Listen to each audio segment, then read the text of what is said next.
हीरे का कुश्ता बनाने लगे हैं। ये देखें जी, ये हीरा है। जिन जिन बंदों के पास इसका कुश्ता बन के जाएगा ना, तो वो इंशाल्लाह सारी जिंदगी दुआएं देंगे। अस्सलाम वालेकुम जी।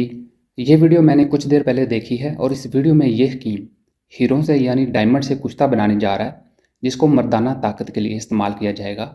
इसके बकौल ये कुश्ता सबसे पहले जानवरों पे टेस्ट किया जाएगा और उसके बाद इसको इंसानों पे टेस्ट किया जाएगा। अब इम्पोर्टेंट चीज़ ये है कि ये हकीम ना तो साइंटिस्ट है, ना इसके पास कोई अथॉरिटी है, ना इसका कोई लेबॉर्ट्री से तल्लक है, ना इसको जानवरों का पता है कि किन जानवरों पर इसका इस्तेमाल करना है, ना इसको सेफ्टी का पता है।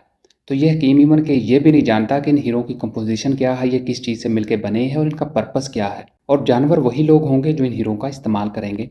तो चले मैं आपको हीरो की कंपोजिशन बता देता हूँ, ये किस चीज़ से मिलके बनते हैं और इनका पर्पस क्या है, क्यों इनका इस्तेमाल किया जाता है। बेसिकली ये हीरे कार्बन के प्योर क्रिस्टल्स होते हैं और अगर दुनिया में कोई कुदरती तौर पर पाया जाने वाला मजबूत तरीन मटेरियल, हार्डेस्ट मटेरियल है तो वो है हीरे।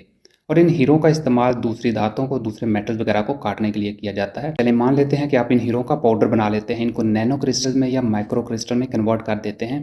तो जब आप इन क्रिस्टल्स का इस्तेमाल करेंगे, इन पाउडर का इस्तेमाल करेंगे, तो अगर ये पाउडर आपके स्टमक के अंदर 30 साल भी पड़ा रहेगा तो ये हजम नहीं होगा, क्योंकि ये क्रिस्टल, ये हीरा जो होता है, ये केमिकली इनर्ट होता है, ये किसी किस्म का रिएक्शन नहीं करता और ना ही ये हीरा मेडिसिनल प्रॉपर्टीज़ रखता है, ना ही आपके हार्मोन्स के लिए फ़ायदेमंद होता है। जैसा कि मैंने बताया कि हीरों का इस्तेमाल दूसरी धातु और मेटल वगैरह को काटने के लिए भी किया जाता है।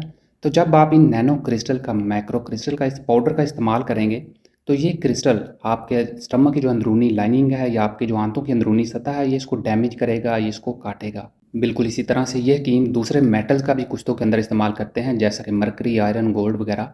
तो वक्ती तौर पे तो शायद ये आपको फ़ायदा दे दें, लेकिन लॉन्ग टर्म के लिए ये मेटल्स आपकी किडनीज़ के अंदर, आपके जिगर के अंदर जमा होते रहते हैं और थोड़े ही अरसे के बाद आपका जिगर भी फेल हो जाता है, आपकी किडनीज़ भी फेल हो जाती हैं।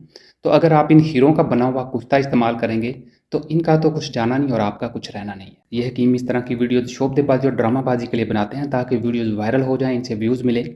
लेकिन अगर आपको वाकई ही अपनी सेक्सुअल हेल्थ का बहुत ख्याल है, तो आप डेली बेसिस पे एक्सरसाइज करें, अच्छी खुराक खाएं, अपने आप को फिट रखें, तो कुदरती तौर पे आप सेक्सुअली एक्टिव होंगे।